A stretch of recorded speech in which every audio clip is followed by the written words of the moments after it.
پیارے محبوب محمد صلی اللہ علیہ وآلہ وسلم نے فرمایا، سن لو دنیا اور جو کچھ اس میں ہے سب ملعون ہیں،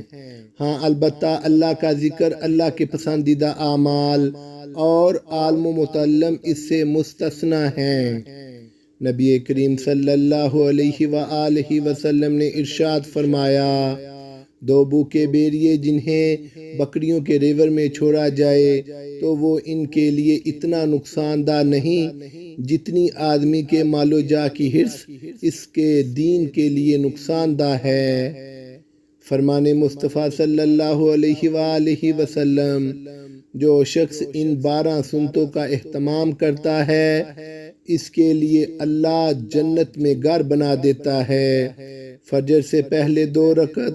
ظہر سے پہلے 4 اور بعد میں 2 رکعت، مغرب کے بعد 2 رکعت، عشاء کے بعد 2 رکعت۔ اللہ مجھے اور آپ کو عمل کی توفیق عطا فرمائے، آمین۔ اللہ تعالیٰ نے ہم انسانوں کو اشرف المخلوقات بنایا ہے، مگر ہمارے کام اتنے برے ہیں کہ جانوروں سے بھی اکثر ہم آگے چلے جاتے ہیں، اور ہم پرواہ تک نہیں کرتے کہ ہمیں پیدا کرنے کا اصل مقصد کیا تھا اور ہم کیا